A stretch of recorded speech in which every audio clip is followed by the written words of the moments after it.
교회 오면 여러분 늘 기쁨이 충만하기를 축복합니다.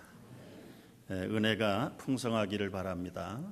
하나님만 바라보시고 또 말씀을 집중하시고 그런 가운데 일주일의 모든 무거웠던 것들 또 갈 길이 보이지 않던 미래가 기도하다가 예배하다가 또 찬양하다가 말씀 듣다가 활짝 열리는 축복의 시간이 되기를 주의 이름으로 축복합니다. 오늘 요한복음 13장 13번째 시간인데요. 예수님의 1차 갈릴리 사역을 저희들이 같이 배우면서 공부하려고 합니다. 이 박수 칠 때 떠나라는 말이 있습니다. 사람이 무슨 일을 해도 끝을 좋게 맺어야 된다고 하는 의미가 담겨 있다고 생각합니다. 이런 좋은 말들을 들으면 사람들은 나보다 다른 사람에게 자꾸 적용하려고 하는 그런 좀 성미가 있습니다. 예수님은 오늘 요한복음 4장에서 자신에게 분명하게 이 떠남의 원리, 이 해피엔딩의 떠남의 원리를 적용하고 실천하고 있는 모습을 기록하고 있습니다.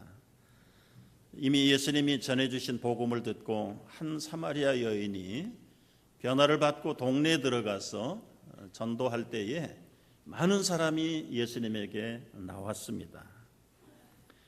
그리고는 이렇게 간청합니다. 40절에 보면은 사마리아 사람들이 예수께 와서 자기들과 함께 머물기를 간청합니다. 예수님은 거기서 이틀을 머무시면서 친히 말씀해 주셔서 더 믿는 자들이 많아졌다. 이제는 그 믿는 사람들이 여자에게 말합니다.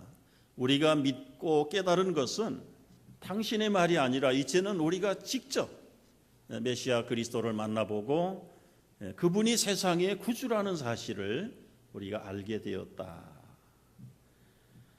참 배척을 받아야 했던 그들이 이제는 반대로 예수님을 오랫동안 머물도록 간청을 하고 열렬하게 환대하면서 주님의 말씀을 듣고 있는 중에 있습니다.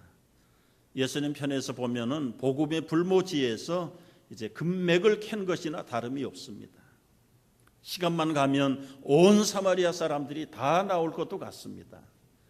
대박이 터지고 노다지를 캤는데 예수님은 정확하게 이틀이 지나자 박수치며 붙잡고 있는데도 불구하고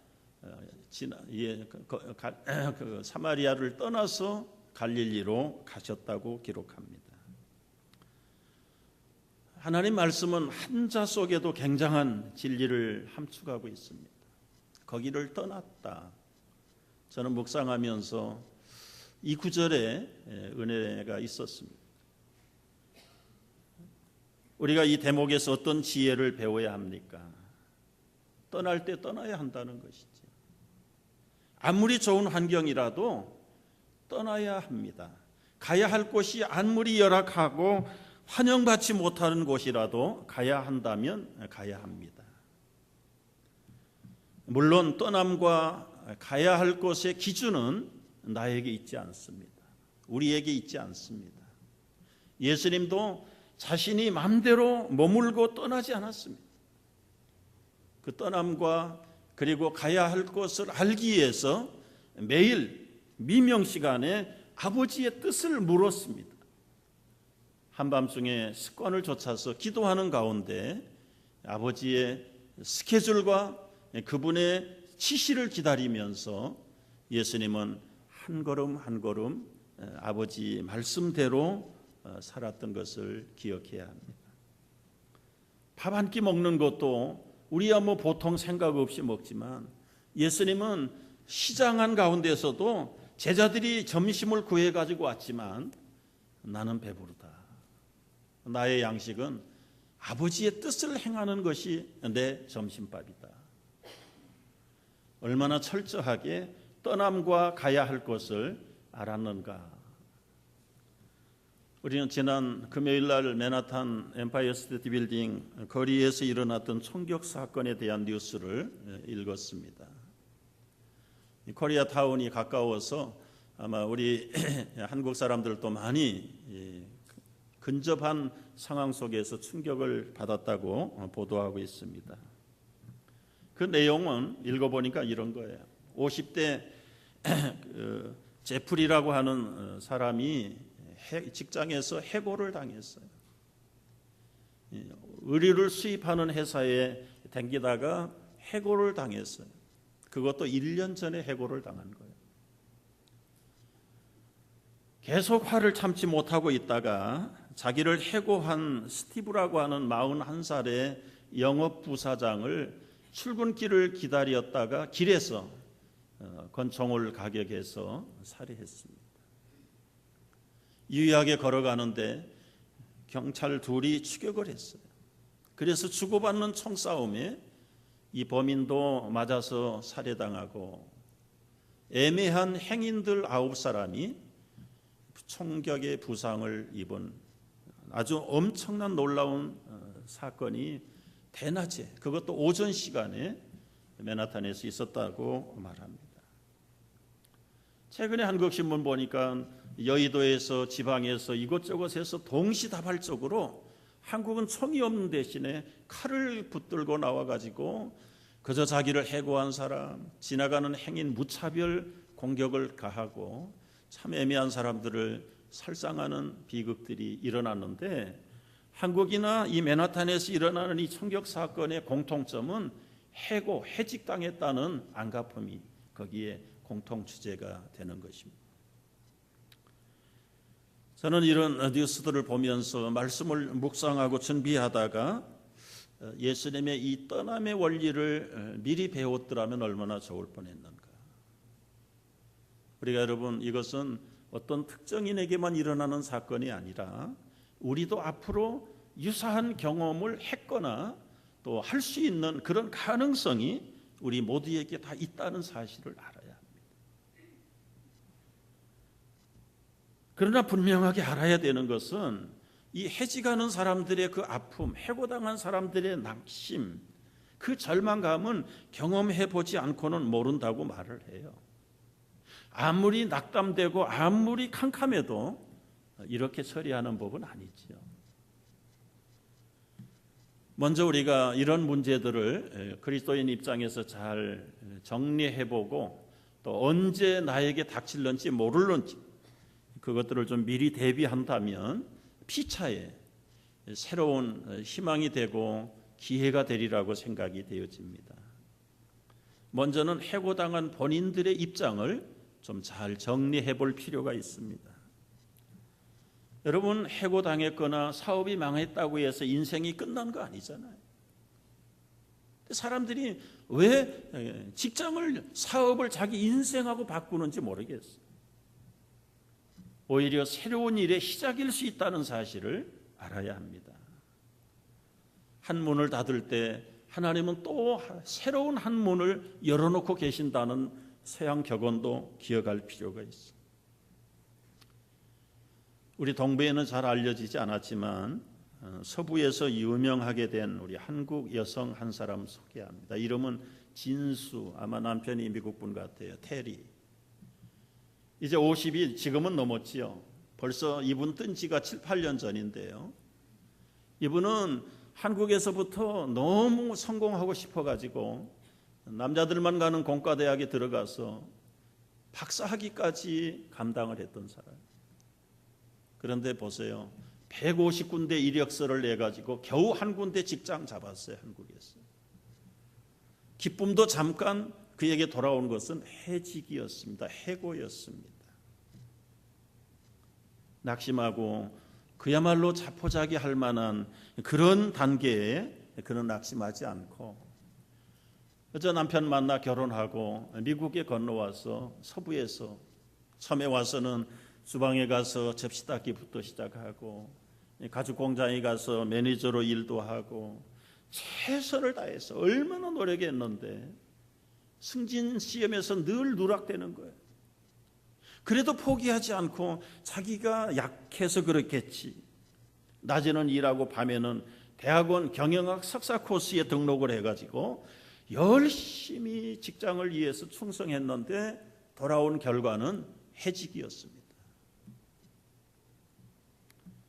나이 50을 바라보는 그때 당한 그 아픔, 그야말로 낯설고 발음도 영어도 서투른 이 동양 여자. 그런데 그분이 오늘은 샌프란시스코에서는 이 진수데이를 선포할 만큼 유명한 사람이 되었습니다. 세상 때는 이 제너럴 일렉트릭의 잭 웰치나 그 유명한 스티븐 코비 같은 인류 문인들하고 다 같은 자리에 초청을 받을 만큼 아주 당당하게 우리말로 출세를 하게 된 그 사람은 해직을 통해서 자기가 변신했다는 것. 지금은 그 유명도 때문에 유명한 의류회사의 부사장이 됐고, 그리고 각 기업에서 그 미디어 컴퍼니 TV 방송에서 라디오 방송에서 직장마다 이분을 게스트 스피커로 불러다가 세미나를 듣고 소위 말하는 마인드 컨트롤, 그 낙담에 빠져있는 회사원들에게 비즈니스맨들에게 1시간 강연하고 유명 인사가 되는데, 그분의 강의를 들으면 회사의 매출이 급성장을 한다는 거예요. 그가 가지고 있는 무기는 어눌한 한국식 영어. 말을 할 때마다 사람들이 놀리고 한국적인 액센트 때문에 자기도 수치를 느꼈는데, 오히려 그것이 장점의 무기로 개발을 해가지고 내가 얘기를 하면 사람들이 웃는구나, 그걸 이용해가지고 아주 배꼽을 잡고 폭소를 가지고, 그러면서 그 듣는 청중들의 마음에 담대함을 주고 자신감을 심어주고, 나 같은 사람도 이렇게 되었다는 것을 친히 보여주면서 아주 유명 인사가 되었다고 합니다. 그분이 젊은 사람들에게 고백했던 한 대목을 나눕니다. 몸바쳐 일한 회사에서 갑자기 해고되었을 때 충격이란 말도 할 수 없지요. 나중에 부사장이 나에게 위로의 말을 했는데, 학위가 아니라 디그리가 필요한 것이 아니라 미국인과 잘 대화하고 그들의 생각을 이해하는 능력이 필요하다, 저에게 기띔을 해주었습니다. 나는 그 길로 즉시로 영어 스피치 클럽에 들어가서 영어로 또박또박 말하며 끈기 있게 기분 좋게 설명하는 습관을 엄청나게 훈련했습니다. 리더십 개발과 그리고 세일스 코스에 참여해서 그때 웃음의 가치가 얼마나 귀하다는 것을 깨달았다. 그래서 하루에 한 가지씩 기분 좋은 일에 대해서 사람들을 웃기려고 훈련을 했는데, 그것이 오늘 나를 만들어 주었다라고 고백을 합니다. 사람들이 웃으니까 실타래처럼 얽혔던 일들이 하나하나 쉽게 풀어지는 것을 보고 나를 더 귀하게 여겼다고 말합니다. 서투른 영어 발음 신경 쓰였는데 한국인 특유의 액센트를 살려서 오히려 청중들을 더 집중시킬 수 있는 무기로, 장기로 만들었습니다. 이 진수태리는 젊은 한국인들에게 부탁을 했어요. 남들이 대학 나와서 다 취직한다고 해서 그 길로 따라가지는 말아라. 먼저 자신만의 캐릭터를 갖고 자신의 자유를 주며 성장할 수 있는 길을 열어줘야 되는데, 한국 젊은이들은 너나 할 것 없이 잠재적인 길을 가지고 있다는 거예요. 그런데 한국 문화가 말이 많으면 사람이 허실하다고 눌러버리고 겸손하지 못하다라는 사회적인 통념들 때문에 한국 젊은이들이 주눅이 들어있다는 것입니다. 그러다 보니까 전형적인 성공 가도에만 매달리게 되는데, 그것은 남들이 가지 않는 길을 가보고 나만의 독특한 정체성을 만드는 일을 스스로 포기하는 것이다. 여러분, 지금 하려고 하는 말은 해고입니다. 해직당한 것에 대해서. 오히려 이 진스 테리 같은 여성은 직장에서 해고당한 것이 오히려 자기에게는 복이 됐다는 거예요. 여러분, 그 직장에서 그만 잘리었다면, 새로운 직장, 새로운 미래를 준비하는 기회라는 것을 알아야 되는데, 이 제프리라고 하는 사람은 1년 동안 그런 새로운 기회를 스스로 묻어버리고 속에서 화를 키워서 이 엄청난 비극의 주인공이 되었던 것입니다. 여러분, 떠날 때는 과감하게 아무리 환경이 좋아도 떠나야 되는 것입니다. 성경은 어떤 면에서는 떠남과 가는 것의 전부예요. 예수님도 하늘을 떠나서 오셨습니다. 환경이 우리의 차원하고는 다른 차원에 계시는 신적인 존재이신 예수님이 사람의 세계 속에 떠나오신 겁니다. 아브라함도 본토 친척 아비의 집을 떠나라, 소위 말하는 안정이 보장되어 있는 기득권에서 떠나라고 하실 때에 그는 떠남으로 갈 바를 알지 못하는 곳으로 갔으므로 믿음의 조상이라는 영원한 호칭을 얻게 된 것입니다. 오늘 예수님의 이 사마리아에서의 사역의 원리가 무엇입니까? 첫째는 사마리아를 떠나는 것이 우리의 처사하고는 아주 다릅니다.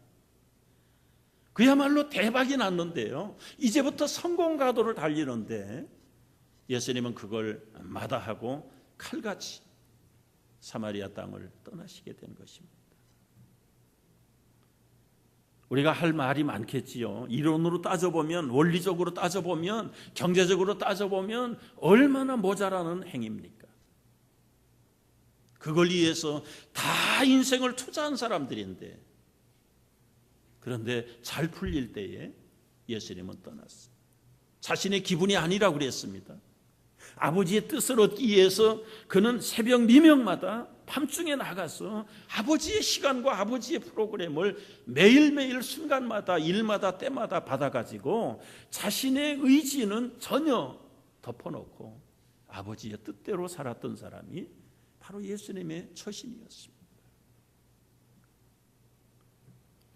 그리스도인들도 마찬가지예요. 예수를 믿고 산다는 것은 내 뜻을 포기하는 거예요. 예수님이 걸으셨던, 예수님이 살으셨던 그 삶의 원리를 따라 사는 것입니다. 때로는 아무리 지금의 환경이 박수받는 환경이라 할지라도 떠나라고 하면 떠나야 되는 것이죠. 두 번째는 고향에서 높임을 받지 못함을 알면서도 가야 할 때는 가신 예수님의 모습을 보게 됩니다. 44절에서 예수님이 그 안일한 사마리아의 영접을 뿌리치고 환영하지 않는 고향으로 가시면서 하시는 말씀이세요. 친히 증언하시기를 선지자가 고향에서는 높임을 받지 못한다. 여러분, 왜 높임을 받지 못할까요? 편견이라는 선입견 때문에 그렇습니다. 동네 사람들은 예수 메시아를 생각할 때 아마 목공소집의 큰아들 정도로밖에 아는 것이 고작이야 그것밖에 없는 거지요. 그러니 그분을 메시아로 그리스도로 믿을 마음이 생기겠습니까?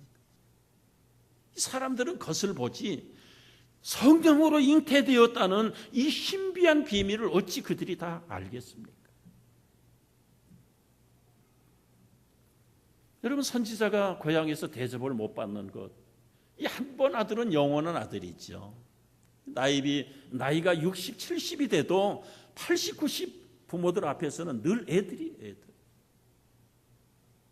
어떤 목사님은 지금도 노모한테 인사를 하면 얘야 길 조심해라, 차 조심해라. 유치원 때 듣던 얘기를 지금 60, 70이 돼도 여전히 애 취급을 당한, 어떻게 보면 사랑이고 뒤집어 보면 그건 아주 어리석은 편견에 불과할 것입니다. 우리가 사람을 평가할 때 내가 알고 있는 작은 일부분 가지고 전부를 아는 것처럼 얘기한다는 것은 선지자를 대접하지 못하는 어리석음입니다. 제가 우리 교우들과 이민교회 성도들에게 부탁하고 싶은 말이 있어요. 우리 한인교회들마다 소수의 영어권 젊은이들이 겨우 남아 있습니다. 물론 우리 가정의 자녀들이 있기도 합니다. 그들을 아주 어려서부터 보아왔던 사람들입니다. 그러나 이제 그들이 20년, 30년이 지나면서 다 성인 되었어요. 대학생도 되고 사회인도 되고 직장인도 되고 전문인도 되었습니다. 수입도 어떤 면에서는 1세들보다 훨씬 많은 수입을 얻는 사람들입니다. 다 직장에서 자기들 세계에서 인정받고 사는 사람들인데 유독 마더처치인 한국교회만 오면 애들 취급을 받습니다. 우리 교회는 그렇지 않는 것 같아요. 저는 여러 번 훈련을 했기 때문에 저희 교회는 그렇지 않는 것 같아요. 그런데 아직도 1세들의 무례함이 그 젊은이들을 마더처치에서 몰아내는 결과를 만들어낸다면 얼마나 어리석은 판단이고 행동인가요? 그런 일은 결코 없어야 합니다. 또 젊은이들 입장에서 한번 제가 드릴 말씀이 있어요. 가끔 이제 결혼식에 가보면 식사할 때에 그저 젊은이들, 교회를 떠난 젊은이들을 거기에서 다 만나요. 그때 제가 그들에게 그렇게 호소합니다. 아무리 마더처치에서 인정을 받지 못하는 풍토라고 해도 여러분들이 힘들고 어려울 때 눈물을 흘리면서 주님의 위로를 받고 살았던 곳 아니냐. 지금은 다 그 어려운 시기를 벗어났지만 그때 부모들이 도와줄 능력이 있었느냐? 어려서 부모 따라 이민 와가지고 우리 부모들 이 학교 경험, 사회 경험 없는 데다가 얼마나 나름대로 쓴 눈물을 흘리면서 살았냐. 그런데 그때의 아픔을 가졌던 그 티네이저들이 지금도 여러분들의 마더처치에 있다는 사실을 기억하느냐? 여전히 그 티네이저들 부모들은 그들의 아픔과 눈물을 도와줄 수 없는 부모들인 거 사실이다. 누가 도와줘야 되겠냐? 그 아픔과 눈물을 경험한 여러분들이 마더처치에 돌아와서 여러분들의 후배들을 좀 섬겨야 되지 않겠느냐? 가만 듣고 오라이 공감해요. 다 이해해요. 저는 거기다가 더 한 수 더요. 제대로 인정도 받지 못하는 맨하탄에 왜 그렇게 수백 명, 수천 명이 가서 몰려있나? 뿔뿔이 좀 마더처치로 돌아와서 아직도 어려운 가운데 있는 티네이저들을 좀 붙들어주면 안 되겠냐? 주님의 뜻이 바로 거기에 당신을 미국에 보낸 거 아니겠느냐? 원리는 이해를 하는데 돌아오는 젊은이들이 참 없어서 안타까운 현실입니다. 여러분 지금 듣는 사람, 방송을 통해서 듣는 사람 좀 간접적으로라도 전달을 좀 하세요. 많이 우리 젊은이들이 이런 참 안타까움을 들어야 합니다. 들어야 돼요. 예수님은 고향에서 마더처치에서 배척을 받고 영접을 받지 못해도 당당하게 고향으로 돌아가셨어요. 누가 영접하지 않는 곳에 가고 싶어 좋아하는 사람이 누가 있을까요? 예수님이라고 가고 싶었을까요? 예수님이라고 심지어 십자가를 지고 싶어서 졌겠습니까? 그러나 크고 작은 일에 예수님은 그리스도인들은 우리의 뜻대로 결정하는 것이 아니라는 것이죠. 가고 오는 것이 우리 마음대로 되는 것입니까? 주님에게 물어봐야 되죠. 환영하지 않는 곳이라도 가라고 한다면 아골골짝 빈들에도 복음 들고 가는 것이 그리스도인들이에요. 왜냐하면 예수님이 그렇게 하셨기 때문에 그렇습니다. 예수님의 처신 세 번째를 보면은 그럼에도 불구하고 갈릴리에 갔어요. 갔더니 오히려 영접을 받았습니다. 45절을 보십시오. 갈릴리에 이르심에 갈릴리 사람들이 예수님을 영접하니 어찌된 영문입니까? 지금 예수님이 하루 후에 일어날 일도 몰랐다는 말입니까? 여기에 모순이 있는 예수님의 모습을 발견할 수 있을까요? 아닙니다. 그들이 영접했다는 말은 예루살렘에 올라갔다가 기적과 표적을 베푸는 그 메시아의 단면을 보고 그 기적을 환영한다는 것이지 예수님 자신, 그 예수님의 편견스러운 인격에 대한 신뢰는 없었다는 겁니다. 여러분, 사람들은 지금도 마찬가지입니다.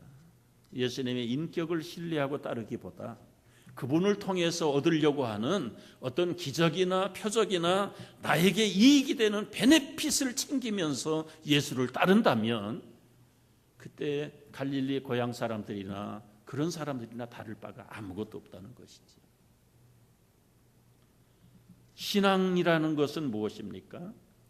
신앙은 기적을 체험하는 게 신앙이 아니에요. 신앙과 기적의 관계가 뭘까요? 제가 정리한 말이에요. 신앙은 성숙한 믿음이고요, 기적은 미숙한 믿음의 사람들입니다. 기적은 어린아이들의 동화책 같은 것이에요. 유치원 학생들은 글씨를 몰라요. 읽을 수 없어요. 시청각 그림을 통해서 내용을 전달하는 거예요. 그러나 고등학교, 대학교, 대학원생들 교과서에는 그림이 없어요. 새까맣게, 골치가 아플 정도로 새까맣게 글자로. 그래도 이해할 수 있어요. 왜요? 성숙하기 때문에. 우리 그리스도인들의 신앙이 기적을 기다린다면 아직도 유치원의 동화책을 기다리는 미숙한 신앙입니다. 시청각적인 그림이 없고 기적이 없어도 예수님의 인격이 신뢰가 되고 내가 그 인격에 내 삶을 투신하기로 결단했다면 그것은 아주 성숙한 신앙의 결론이다. 예수님을 영접했지만 그들이 영접한 것은 예수님의 그 신뢰해야 되는 인격이 아니라 예수님을 통해서 맛보려고 하는 표적과 기사, 기적에 대한 관심 때문에 영접을 했다는 것입니다. 예수님이 얼마나 답답하게 생각을 했겠습니까? 그때에 마침 그 높은 신하의 아들이 병이 들어서 죽어갔습니다. 소문을 듣고 예수님을 찾아왔습니다. 그리고 성경에는 없지만 얼마나 간곡하게, 겸손하게, 간곡하게 부탁을 했겠어요. 지금 사회적인 관계로 보면 예수님하고 이 귀족은 평소에는 예수님이 면담 신청을 해도 콧방도 끼지 않을 사람입니다. 그런데 지금 거꾸로 됐어요. 목공소집의 큰아들이라고 알았던 그 형편없는 그 사람을 지금 귀족이 찾아와서 무릎을 꿇고 아들 살려달라고 부탁을 하는. 여러분, 옛날 부모나 지금 부모나 아들 앞에서는 자기의 체면도 자존심도 없어요. 내 아들의 병을 고쳐주소서. 거의 죽어가고 있습니다. 예수님의 반응이 무엇입니까? 48절을 보면은요, 예수께서 이르시되 너희는 표적과 기사를 보지 못하면 도무지 믿지 아니하리라. 지금 우리 아들을 좀 고쳐달라, 그 말은 빨리 우리 집에 오셔서, 요즘 말로 하면 안수기도라도 하시고 꺼져가는 생명을 회복시켜 주시기를 간구했는데 예수님은 거기에 예스하고 따라가지 않았어요. 너희가 표적과 기사를 보지 못하면 도무지 믿지 아니하는구나. 신하가 더 다급해졌습니다. 49절을 보십시오. 신하가 이르되 주여 내 아이가 죽기 전에 내려오소서. 죽어버리면 끝납니다. 죽은 다음에는 무슨 소용이 있습니까? 좀 제발 죽기 전에 오셔서 좀 살려주세요. 예수님 갔나요? 안 갔어요. 왜 안 갔을까요? 때로는 가서 손을 잡고 일으킨 경우도 있고 자기 몸을 가지고 그저 어떻게 하든지 죽은 자도 죽어가는 자도 살리셨던 예수님이 이번에는 왜 가지 않았습니까? 사람들이 너무 무속적으로 자기를 이용하는 것에 대한 그 바르지 못한 신앙을 바로잡으려고 하시는 것이 바로 예수님의 의도예요.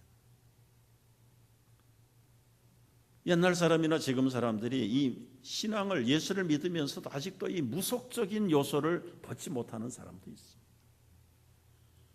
예전에 한국에 가서 신방을 해보면은요, 거실에서 지금 한참 영접하고 차 대접하고 교제하고 뭐 기도 제목 나누고 그리고 이제 예배를 드리려고 하면 주섬주섬 일어나가지고 목사님 안방에 들어가서 예배를 드려주십시오. 여러분, 안방은 자기 집이고 거실은 남의 집인가요? 그게 따져보면은 이게 다 이 장소를 따지는 샤머니즘에서 벗어나지 못한 무속적인 신앙의 한 부분들입니다. 이민교회를 섬기면서 이제 최근에는 여러분 가정신방이라는 게 보통 그러니까 부담을 주지 않으려고 저도 가정에 신방 오라는 데도 없지만 가겠다는 곳도 없고요. 간다 그러면 그냥 원수 삼자 그럴 거야 아마. 그래서 대부분 이제는 다 전화로 아니면 직장 신방하거나. 여러분, 그것이 뭐 다를 게 뭐 있어요? 전화를 통해서 기도하기도 해요. 요즘 전화 기도가 점점 많아져요. 이제는 SNS를 가지고 많이 합니다. 제가 이제 앞으로는 여러분 카톡으로 많이 나갈 거예요. 중요한 건 뭘까요? 이 신화의 입장이나 현대 교회인들이 아직도 그리스도의 인격보다는 그분의 표적과 기적에 더 치중하고 있다면 두 번째 기적을 베푸신 하나님의 예수님의 의도를 우리가 분명하게 깨닫지 못하는 것입니다. 오늘 예수님의 두 번째 표적의 내용은 직접 가서 고치신 것이 아니라 말씀을 통해서 고치시는 거예요. 50절 보십시오. 죽기 전에 내려와 달라는 간청을 예수님은 그대로 따르지 않고요. 50절 다 같이 읽습니다. 예수께서 이르시되 가라 내 아들이 살아있다 하시니 그 사람이 예수께서 하신 말씀을 믿고 가더니 내려가는 길에서 그 종들이 오다가 만나서 아기가 살았다는 이 학언을 그 낫기 시작한 때를 물은즉 어제 7시에 열기가 떨어졌나이다. 여러분이 신화의 위대함도 예수님의 말씀을 믿고 갔다는 것입니다. 얼마나 참 위대한 믿음의 신앙이에요. 손으로 만져보기를 원하고 자기 눈으로 보기를 원하는 그런 어떤 물리적인 신앙보다는 그분의 인격을 통해서 나오는 말씀을 믿고 가는 그 신앙, 바로 우리의 신앙이 돼야 될 줄로 믿습니다. 왜 그렇습니까? 말씀이 곧 예수님이 있잖아요. 오늘 두 번째 기적은 말씀으로 고치신 사건. 첫 번째 기적은 물리적인 사건이에요. 물이 포도주가 되는 사건이었는데 오늘 이 두 번째 기적은 현장에 가지 않고 이 가버나움이라는 데 갈릴리에서 거리로 따져보면 하루길이라고 그래요. 어제 7시경에 내 아들이 나았다라고 말씀을 하셨는데 하루 걸려서 가보니까 나았다는 거예요. 언제 나았느냐 그랬더니 어제 말씀하는 그 시간에 어떻게 우연으로 일치됐을까요? 아닙니다. 예수님 자신이 말씀이라는 것이 이 두 번째 갈릴리의 표적의 기적입니다. 여러분, 말씀을 순종할 때 어떤 사건이 벌어졌습니까? 첫째는 말씀의 진실성이 확인된 사건이에요. 예수님의 별명이 말씀이라고 그랬죠. 예수님은 태초에 말씀으로 계셨습니다. 2000년 전에 오신 분이 예수님이 아니세요. 그 2000년 훨씬 전에 이미 창세 전에 말씀으로 계셨다라고 성경은 증거하고 있잖아요. 그 말씀이 명령하실 때 빛이 있었고 천지창조가 일어났잖아요. 여러분, 이 말씀은 아주 예수님의 별명이고 전부예요. 창세전부터 말씀으로 계셨고 구약시대에 말씀으로 계셨어요. 그 사람들이 말씀을 해도 안 들으니까, 안 믿으니까 천사를 보내서 말씀하셨습니다. 선지자들을 통해서 말씀하셨습니다. 그런데 이 사람들은 그 말씀보다 그 말씀을 들고 온 천사를 더 경배했어요. 그 말씀을 전달하고 딜리버리하는 선지자를 존경하기도 하고 선지자를 배척하기도 했어요. 여러분, 주객이 거꾸로 됐습니다. 우리가 이 핵심을 놓쳐서는 안 됩니다. 이 그릇이 있는데 이 그릇이 중요합니까? 그릇 안에 담겨 있는 내용이 중요한 것입니까? 내용은 말씀입니다. 예수님입니다. 그 예수님의 말씀을 천사들을 통해서 딜리버리 했어요. 선지자들을 통해서 딜리버리 했는데 구약의 백성들은 수천 년 동안 안 들었습니다. 그 말씀에 엑기스를 배척했어요. 오히려 겉포장, 천사들 그리고 선지자들을 환대하고 배척하고 거기에 관심이 있었던 겁니다. 너무 답답하니까 중심이신 말씀, 내용이신 말씀 예수님이 사람의 모양을 입고 오신 분이 바로 인카네이션 예수 그리스도 임마누엘 주님 아니세요? 여러분 신약시대 와서도 마찬가지예요. 공생에 3년밖에 갖지 않는 이유가 뭘까요? 우리 같으면 300년, 3000년 동안 몸으로 살아있으면 얼마나 시원할까요? 그러나 여러분 그것은 우리 계산이지만 우리 계산은 비합리적입니다.